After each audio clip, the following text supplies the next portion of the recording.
የኢትዮጵያ ተዋሕዶ ኦርቶዶክስ ቤተክርስቲያን ዛሬ ያለችበትን ሁኔታ በሚገባ የምታዩት ቢሆንም ይህ የጥፋት አካሄድ ሊያፈርሳት የደከመበት ሥራ የ2 ዓመት ወይም የ1 ዓመት ሥራ አይደለም።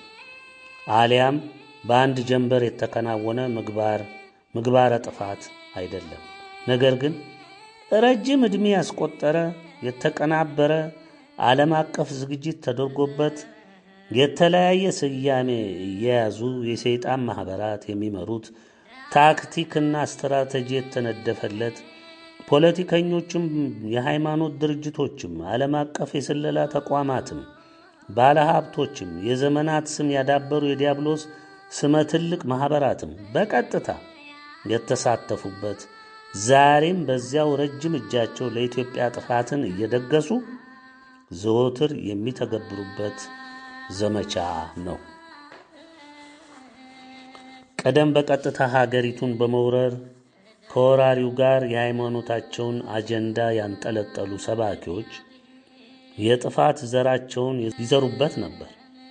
ካቶሊኮች ካቶሊክ ሁን ከሚሉ ለዓላማቸው የሚስማማ ከሕዝብ ቋንቋ ጋር የተስማማ ኦርቶዶክስ መሰል ነገር ግን ተዋሕዶን የሚያጠፋ ቅባት ጸጋ ተሐድሶ በሚል ስልት ዋናው የክርስትና መሠረት በሆነው የሰሜኑ ክፍል እንዲሰርጽ አደረጉ። ያ ክፉ አረም በቅሎ ዛሬ የካቶሊኮችን ስውር ተልእኮ ያዘሉ ጳጳሳት፣ ካህናት፣ ዲያቆናት በግልጽ በተሐድሶ በቅባት ስም ወረሩ። ዛሬ በየትኛውም የተዋሕዶ ቤተ ክርስቲያን ውስጥ ቅባት ያልሆነ ተሐድሶ ያልሆነ ዘረኛ ያልሆነ መናፍቅ ያልሆነ ጉቦ ሰጥቶ ያልተሾመ ያልተቀጠረ ካህን፣ ዲያቆን፣ መምህር አታገኙ።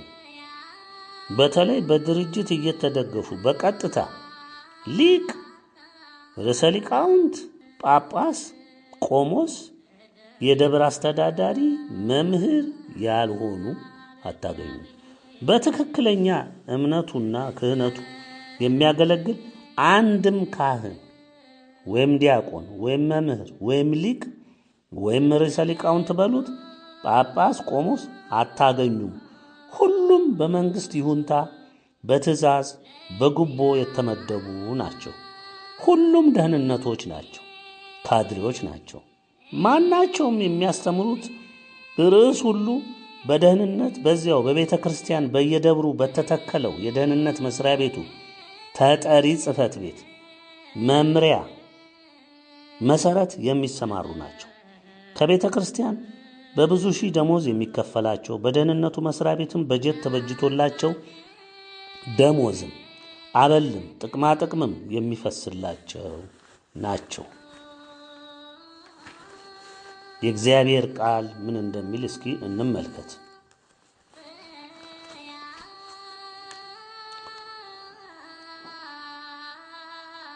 የመላው ዓለም ቃሉን ወደ ኋላ እናዘግየውና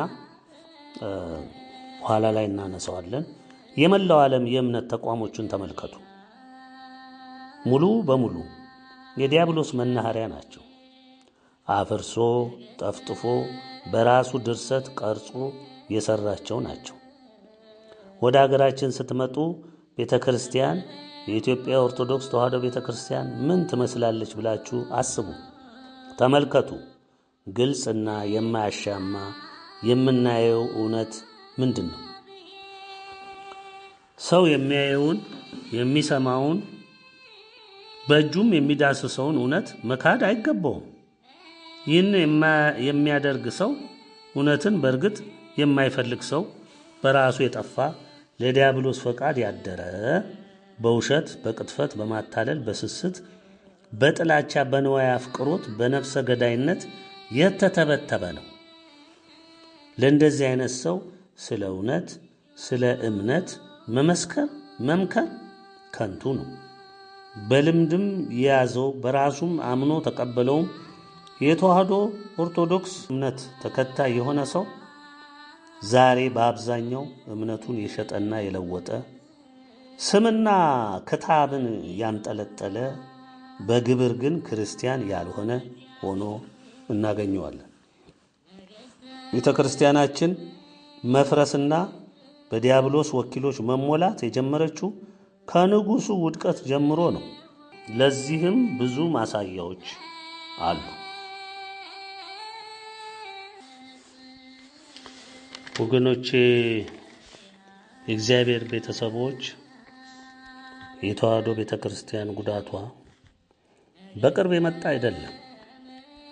ነጮች የሰይጣን ማህበርን ከመሰረቱ ከ700 ዓመታት በፊት ጀምሮ እቅዳቸው፣ ህልማቸው የነበረው ዓለምን በሙሉ በእነሱ መዳፍ ውስጥ ወይም መላ አዳም ዘር የዲያብሎስ የቀደመው እባብ ዘንዶ ሐሰተኛው ነቢይ በሁሉም ዘርፍ ገዢና ህዝቡም ተገዢ እንዲሆን ማድረግ ዓላማቸው ስለነበር ይህንንም መንገዳቸውን የጨለማ ስራቸውን የምትቃወመውን በተለይም በእግዚአብሔር ዘንድ ልብ ብላችሁ አስተውሉ። በተለይ በእግዚአብሔር ዘንድ የምትወደደውን የእግዚአብሔርም የሚስጥር ምድር የሆነችውን የእግዚአብሔርን ሕግና ሥርዓት ትእዛዝ በአንዲቷ እምነትና እውነት አጽንታ ብርሃናዊ መንገድን ከቸሩ መድኃኔዓለም ጨብጣ በመጓዟ በሕገ ልቦናም በሕገ ኦሪትም በአዲስ ኪዳኑም ጸንታ የአባቶችን መሠረት ሳትጥል መሠረቱን አጥብቃ በአዲስ ኪዳን አሸብርቃ ተዋህዶ ኦርቶዶክስን አጽንታ በመቆሟ ይህችን ምድር ኢትዮጵያን ማጥፋት ሕልማቸውም ግባቸውም ሆነ። ውጊያውም የብርሃንና የጨለማው ዓለም ጦርነት ሆነ። ዛሬ ወገኖቼ ብዙ ጊዜ አይድነቃችሁ፣ አንዳንድ ሊቃውንት ነን የሚሉ መምህር ነን የሚሉ በተቻለ መጠን በተቻለ አቅም ይሄው ስውር ማህበር የሰጣቸው የቤት ሥራ አለ፣ አጀንዳ አሸክሟቸዋል። እሱም ኢትዮጵያ ዓለም ብርሃን ናት የሚለውን ቃል አጥፉት፣ ትንሣኤ ያላት የሚለውን አጥፉት፣ ንጉሠ ነገሥት ቴዎድሮስ ይመጣል እሱን ሁሉ አጥፉ። ባለ በሌላ አቅማችሁ ባስተማርናችሁ ዕውቀት ልክ በእውቀታችሁ ልክ ጠቢብ ናችሁ፣ ሊቃውንት ናችሁ፣ መምህር ናችሁ፣ ይህ እንዴት መዋጋት ያቅታችኋል ተብለው ሰፊና ብዙ ብርቱ ገንዘብ ፈሶላቸው ዶላሩን በየአቅጣጫው እየመጣላቸው ዘመቻ ከከፈቱ ወገኖቼ ሰነበቱ። ለምንድን ነው? አዎ ግልጽ ነው፣ የጨለማ ሰራዊት ስለሆኑ ነው። እነሱ ስለሚበሉት ስለሚሞላው ከርሳቸው እንጂ ስለ ኢትዮጵያ ሕዝብ መዳን፣ ስለ ኢትዮጵያ ትንሣኤ፣ ነገ በከፍታዋ ላይ መገኘቷ ይሄ ሁሉ አያስጨንቃቸውም። ስለ ንጉሠ ነገሥት ቴዎድሮስ ስለሱ እነሱ ይህንንም ሊሰሙትም አይወዱትም። ገና ሲሰሙትና እንደዚህ አይነት ነገር ሲነገር ሆዳቸው ያው ክብራቸው በሆዳቸው ስለሆነ ሁሉ ነገር ስለሚቋረጥባቸው ሰማይ ምድር የተዳፋባቸው ነው የሚመስላቸው። አሁን የምትሰሙት የሚንጫጩት ሁሉ እኛም በመቃወም የሚዘምቱት ሁሉ የዲያብሎስ የስምሪት መስመር የተሰጣቸው ናቸው። ሌላ ምንም እንዲህ ነው እንዲያ ነው ብለን የምንሸነግለው ነገር የለም። ወገኖቼ ዛሬ በአጭር ጽሑፍ ወይም ድምፅ እንደምንናገረው አይደለም፣ ብርቱ ጦርነቶች ተካሂደዋል። ቸሩ መድኃኔዓለም መድኃኒታችን ኢየሱስ ክርስቶስ የመሰረታት በደሙም ያነጻት አንዲት እምነት ተዋህዶ ኦርቶዶክስን ስንመለከት ቢያንስ እስከ 451 ዓመተ ምህረት ድረስ አንዲት እምነት ተዋህዶ ጸንታ ተጉዛ ነበር። ልብ በሉ 451 ዓመት ድረስ የቤተ ክርስቲያን መለያየት፣ መፈራገጥ ወይም መከፋፈል ምናምን የለም ነበር። ዲያብሎስ በዚህ ጊዜ ይወስድ የነበረው እርምጃ የተጉ አባቶቻችንን በአገልጋይ መንግስታቱ አማካኝነት ማስገደል፣ ማረድ፣ በሰይፍ መቅላት፣ ማሰር፣ ማጋዝ ነበር። ይህ እርምጃው እውነትን አጸና እንጂ ጨለማውን ሊያነግስለት አልቻለም ነበር። በመሆኑም ስልቱን ቀየረ። ይኸውም እምነቷን ከውስጥ ሆኖ ማፍረስን፣ ከውጭም እንደቀደመው መግደል፣ ማጥፋትን፣ በተጣመር ማካሄድን መረጠ። ለዚህ የሚመቹትን ለመመልመል ወሰነ። በዚህ መሰረት ከእምነት ይልቅ በእውቀትና በጥበብ የሚገኘውን እምነት የሚሹ ዛሬ እንደምትሰሟቸው እንደ ሊቃውንቶቹ እንደ መምህሮቹ የሚሹ በፍልስፍና እውቀት እምነትን የሚተረጉሙ እነ እስላምም ከዚያም እነዚህ እስላም የካደ ነው። እዚህም ልትደምሩት አትችሉም። ያው ግን ከወንጌሉ ቆንጽለው ወጥተው ነው እነሱም ደግሞ ያንን ሰፊውን ክደት ያስፋፉት። እንግዲህ ካቶሊኮች ምን አደረጉ? ዝም ብሎ አይደለም ከሰማይ ዱብ ያሉት። ከዚህቹ ቤተክርስቲያን ከአንዲቷ ቤተክርስቲያን በ451 ዓመተ ምህረት ምን አደረጉ? እነ ሊዮንና ከዚያም እነ ንስጥሮስን አስነሱ። በዛ ውስጥ ካስነሱ በኋላ የሐሳብ ልዩነት የእምነት ልዩነት መጣ። ከዚያ ጊዜ ጀምሮ አንዲቷ ተዋህዶ እምነት ተከፈለች። ኩትልክና መሰረቱን ጣለ። ቤተክርስቲያን ወደ ሁለት ወንበር ተከፈለች። የሮሙ መንበረ ጴጥሮስ ወይም የካቶሊኮች መሰረት ዛሬ ያለው፣ ሌላኛው በግብጽ መንበረ ማርቆስ የተዋህዶች ዋነኛው መሰረት ሆነ። ጌታ የተከላት እምነት ማለት ነው በመንበረ ማርቆስ። ከዚህ በኋላ ወገኖቼ የጨለማና የብርሃን ውጊያው ምድርን ሸፈነ። ብዙ የእግዚአብሔር ሕዝቦች በታላቅ ተጋድሎ በሰማዕትነት አለፉ። እውነትን እንደ አባታቸው ቸሩ መድኃኔዓለም አጸኑ። ሃይማኖተ አበውን ብትመለከቱ ለተዋህዶ ኦርቶዶክስ እምነት የተከፈለውን ውድ ዋጋ ስንት ጀግኖች የተዋህዶ አርበኞች በዚህ ተጋድሎ ውስጥ እንዳለፉ በሚገባ ልትረዱ ስለምትችሉ እሱን ብትመለከቱት መልካም ነው። ኢትዮጵያ ለሁሉም ኢላማ የሆነችው ለምንድን ነው የሚለው ዋናው ነጥብ የእግዚአብሔር እውነት የሆነውን አንዲቷን ተዋህዶ ኦርቶዶክስ እምነት ሳትቀንስ፣ ሳትበርዝ፣ ሳትከልስ፣ ሳታሻሽል፣ ሳትጨምር እንደ ቸሩ መድኃኔዓለም ፈቃድ ብርሃኑን አጽንታ በመጓዟ ብቻና ብቻ ነው። በካቶሊኮች በመናፍቃን የሚመራው ዓለም በቅኝ መግዛት ሰበብ በጣሊያን ትከሻ ለዘመቻ ሲመጣ ይህ የቅርቡ ነው። መርቃ ባርካ የላከችው ካቶሊክ ነበረች። ቀድሞ የተካሄዱ የጣሊያኖች፣ የእንግሊዞችም፣ የግብጾችም፣ የቱርኮችም፣ የፖርቹጋሎችም፣ የድርቡሾችም ቅኝታቸው ካቶሊክን መትከል፣ ምንፍቅናን መትከል፣ እስልምናን መትከል ነበር። እንግዲህ ታሪኩ ረጅም ስለሆነ የምትከታተሉን የምንመክራችሁ የአባቶቻችሁን ተጋድሎ ወደ ኋላ መለስ ብላችሁ እውነተኛ መጽሐፍትን በዋቤነት ብትመለከቱ መልካም ነው እንላለን። ካቶሊክ 1500 ዓመታት በላይ በተዋህዶ ኦርቶዶክስ እምነታችን ላይ ዘመቻ አካሄዳለች። ብዙ አባቶቻችንን በአውሮፓ ነገስታት ተመክታ አስፈጅታለች፣ ጨርሳለች፣ ገላለች።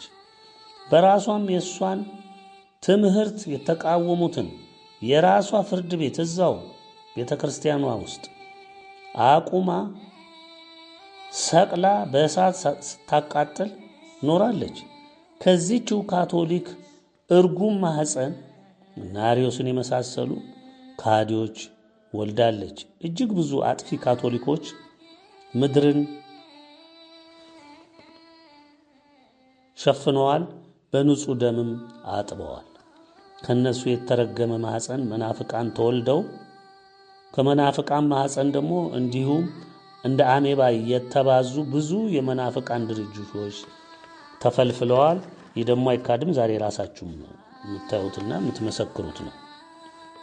ማን ነው ይህንን ሁሉ መናፍቅ መንጋ በሺህ የሚቆጠር የፈለፈለው? ከማን ማህፀን ወጣ? ከካቶሊክ። ካቶሊኮች ውስጥ ጥቂት ሰው አይደለም የተሳሳተው። ሁሉም ካቶሊክ መርሁ ነው። በዚህ መርህ ነው አምኖ የሚጓዘው። ወደ ቅርቡ እንምጣና ጣሊያን ኢትዮጵያን ስትወር የኢትዮጵያ ንጉሥ ጃንሆይ የተሰደዱት ወደ እንግሊዝ እንደነበር ሁላችሁም የምታውቁት ነው። ታሪኩን የምትከታተሉ ካላችሁ ጃንሆይ የቤተ ክርስቲያን ተቆርቋሪ ቢመስሉም ስለ ሀገራቸውም የተዋጉ ቢመስሉም በእምነታቸው ግን የስውር ማህበሩ አባል ሆነው ነበር። በንግሥት ኤልሳቤጥ በኩል መልምሎ ገንዘቡ ያደረጋቸው የሰይጣን ማህበሩ ነበር። በቤተ ክርስቲያን ጥፋት እሳቸውም አስተዋጽኦ አድርገዋል። በእርግጥ ብዙን የአገሪቱ የእውቀት መሰረት ቤተ ክርስቲያን በመሆኗ በቅንነት በታማኝነት በተዋህዶነታቸው የጸኑ አባቶቻችን የበዙ ቢሆንም በሕግ ተፈቅዶላቸው ካቶሊኮችም በመላ አገሪቱ የተስፋፉ ሆኑ። መርዛቸውንም ረጩ። ዛሬ አልፈው ተርፈው ቤተ ክርስቲያናችንን ሽባ አደረጉ። ይህም ለዚህ በጃንሆይ ዘመን ነው ፈቃድ ያገኙት። መናፍቃንም እንዲሁ በሕግ ተፈቅዶላቸው ተተክለዋል። መቼ? በጃንሆይ ዘመን። ወደ ኋላ እስላምም እድሉን አግኝቶ ተስፋፍቷል በዛው በጃንሆይ ዘመን። ቤተ ክርስቲያን መናድ የጀመረችው ድንገት ዛሬ አይደለም። ብዙ ዘመናትን ፈጅቷል። ዛሬ ያለው ትውልድ በመቶዎች ዓመታት የተቆጠሩትን መሰረታቸውን ከኔፍሊሞች አገር ከአውሮፓ ኋላም ከአሜሪካ እንዲሁም ለረጅም ዘመን ከአረቡ ዓለም ተቀናብረውና ተደራጅተው ያጋኑንቱን ማህበር መስርተዋል። ስውሩ የሰይጣን ማህበር ባልተቋረጠ ተሳትፎ ዓለምን ጨብጦ ፖለቲካውን፣ ወታደራዊ ኃይሉን፣ ኢኮኖሚውን ሙሉ በሙሉ ተቆጣጥሮት ዘልቋል። ዛሬም ውጊያው አዘምኖታል። በኢትዮጵያ ሀገራችን በአባቶቻችን በተገነባው የተዋህዶ እምነታችን ላይ የተጠና ታክቲክ፣ ስትራቴጂ የተነደፈለት ያልተቋረጠ ዘመቻ ተከናውኗል። በዚሁ ስውር ማህበር ዲያብሎስ ባቆመው የኢትዮጵያ በእግዚአብሔር መወደድ መመረጥና በፍቅሩ በመታየቷ የከፋ ጠላትነትን በማብቀሉ ዘመቻ ሁሉ ኢትዮጵያን ማጥፋት ሆኗል። የዘመናት ቅኝቱ ሁሉ ኢትዮጵያና ተዋህዶን ማጥፋት ህልሙና ቅዠት ሆኖ ዘለቀ። ብዙዎች የአሁን ትውልዶች ወደ አባቶቻቸው የእምነት ተጋድሎ የመመልከት ታሪኩንና ሚስጥሩን መረዳት ፍላጎቱ ስለሌላቸው በኢትዮጵያ ላይ የሚፈሰው ዘመቻ የትላንት ክስተት እየመሰላቸው የጠፉበትን ውሉን ለመጨበጥ ተቸግረው ይታያሉ። በቀላሉም አሁን በቅለው በካቶሊኮች በመናፍቃን የትምህርት ቅኝት ተቀርጸው ትውልዱን ከአባቶቹ እምነት አውጥተው የፍልስፍናና የእውቀት እምነት ተከታይ አድርገውት የልማድ ልብስ አጥልቀውለት የማይሰማ የማይለማ የማይመከር ፈቅዶ የደነቆረ ትውልድ አድርገውታል። ወገኖቼ በራሳቸው በንጉሱ ዘመን እየተመረቁ የተከፈቱ የካቶሊኮች ተቋማት ዛሬ የምናያቸው ናቸው። ንጉሱ በአምልኮ ባዕድም በብሸፍቱ በደብረ ዘይት ሆራ ወንዝ ላይ በገፈርሳ ወንዝ ግድብ ላይ የተለያየ መስዋዕት ያቀርቡ ነበር። እንግዲህ ቤተ ክርስቲያናችን መውደቅና መፍረስ የጀመረችው ከመቼ ጀምሮ ነው ወገኖቼ? ከንጉሱ ውድቀት ጀምሮ ነው። ንጉሱ ቤተ ክርስቲያንን የቅርቡ ታሪክ ነው። የንጉሱ የቅርቡ ታሪክ ነው። ቀደም 1500 ዘመን ያስቆጠረውማ ስንት ነገስታቶች ስንት የካቶሊክ ምልምሎች ስንት ህዝብ አጥፍተዋል። በኢትዮጵያም ላይ በተለያየ ጊዜና ወቅት እየመጡ ሀገራችን ላይ ካቶሊክነትን ለማስረጽ ምንፍቅናን ለማስረጽ እስልምናን ለማስረጽ ብዙ ተጋድሎ ተደርጓል። ብዙ ወገኖቻችንም ሰማዕት ሆነዋል። የቅርቡን ነው እያነሳሁላችሁ ያለሁት ንጉሱን አሁን የጃንሆይን ማለት ነው። ሄደው ካቶሊክን እየመረቁ ቤተ ክርስቲያኗን እየመረቁ ትምህርት ቤቷን እየመረቁ የሉተራኑንም እንዲሁ እየመረቁ የመካነ ኢየሱሶችንም ሄደው እየመረቁ ራሳቸው ናቸው ያስጀመሩት። ግን ከንጉሱ ውድቀት ጀምሮ ደግሞ ያለውን እንየው። ለዚህም ብዙ ማሳያዎች አሉ።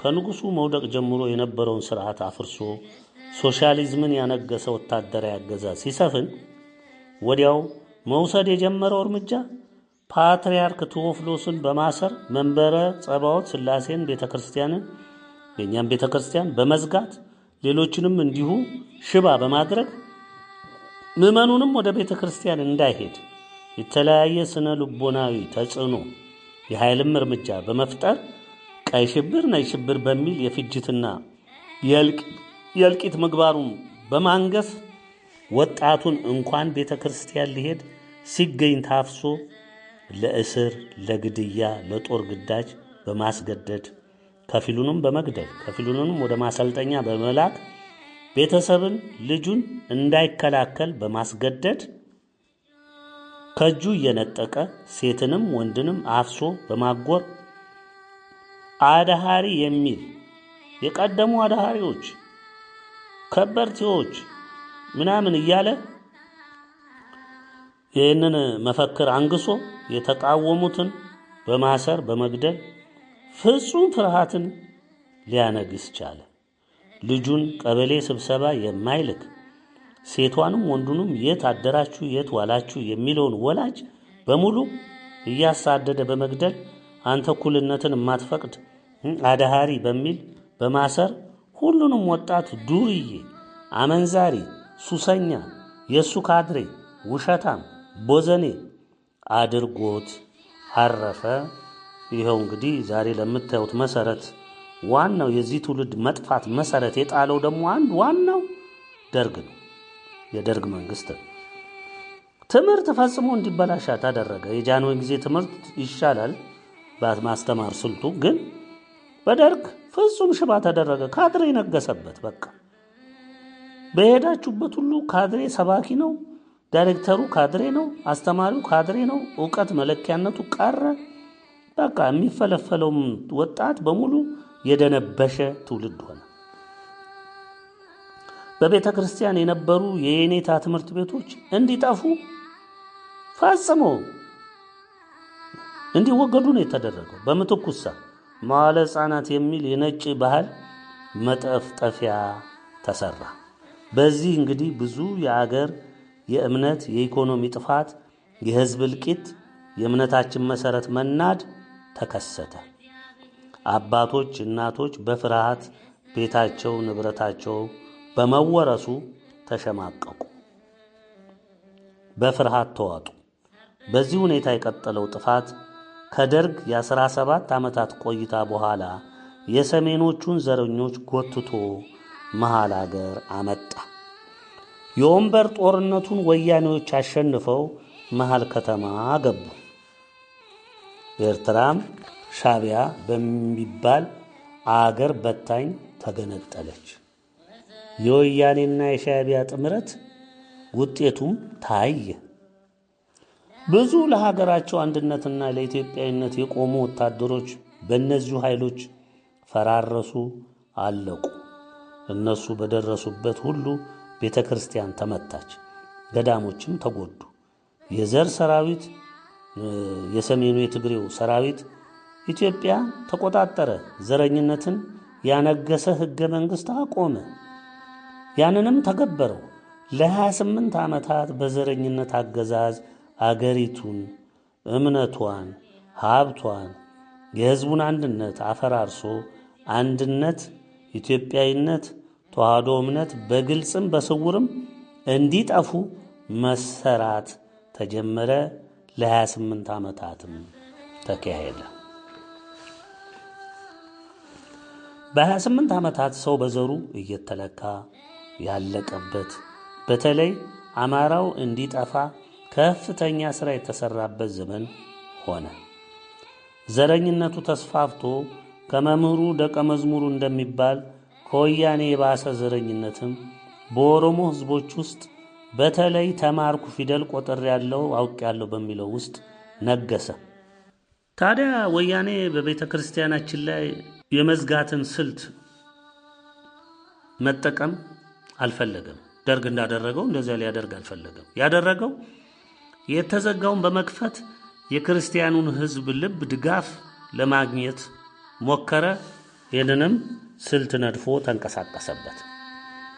በዚያው አስከትሎ ቀድሞም የነ አሜሪካንና የነ እንግሊዝን የአረቦችን አጀንዳ በጉያው የሸከፈና ዓለም አቀፍ ኢትዮጵያን በዘመናዊነትና በስልጣኔ ስም በእድገት ስም የሚያጠፉበትን ስልት አስጀማሪ ሆኖ ቀረበ። ይሄ ነው ዋናው ወያኔ ሙሉ በሙሉ ተልኮ ይዘው የመጣው ከነዚህ ከሰለጠን ከሚሉት ሀያልን ከሚሉት ከነ አሜሪካን፣ እንግሊዝ፣ ከአውሮፓ፣ ከአረቦች፣ ከኤሽያ ከነዛ ጋር ሁሉ ተጣምሮ ነው። የሁሉም እጅ አለበት። የሚመራቸው ዲያብሎስ ስለሆነ መጪውን ጊዜ የኢትዮጵያን ዕጣ ፈንታ በተለያየ መልኩ ዲያብሎስ ሲገልጽላቸው ስለኖረ ኢትዮጵያ ካመለጠች ከእጃቸው የነሱ መፈጸሚያ እንደሚሆን ያውቁታል። እኛ ደረስንበት ሰዓት ደረሰች እንጂ መጥፋት የነበረባት በፊት ከስንት ሺህ ዓመት በፊት ነው መጥፋት የነበረባት። አልሆነም። የመጀመሪያ እርምጃው ቤተክርስቲያንና የሲኖዶስ መተዳደሪያን ማፍረስና በካቶሊክ ሕግ መተካትን ዋናው ዕቅድ ስለነበር የወያኔ ይህንን ለመፈጸም የፓትርያርኩን ስፍራ መቆጣጠር ዋናው አጀንዳ ሆነ። አቡነ መርቆሪዎስ ፓትርያርክ ነበሩና እሳቸውን ማባረርና የራሳቸውን ሰው በምርጫ ስም መተካት እንዳለባቸው ስላመኑ መርቆሪዎስ በኬንያ በኩል እንዲባረሩ ተደረገ። በእርግጥ እሳቸው ያው ስላስፈራሯቸው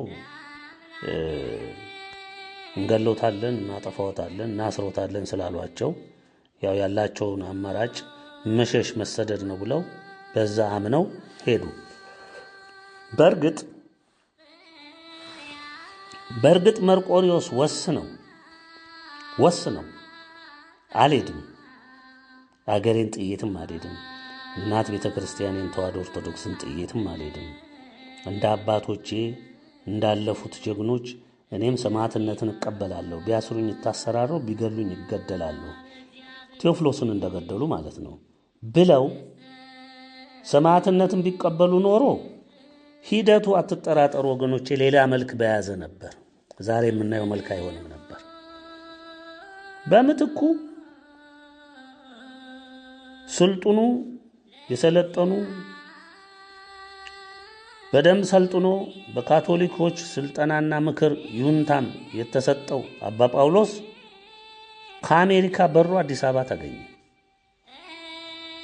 በድርጅት አሰራር ሌላ ፓትርያርክ ይመረጥ ተባለና የጳጳሳቱ እጅ በስልት ተጠምዝዞ በውሸት ምርጫ አባ ጳውሎስ ተመረጠ።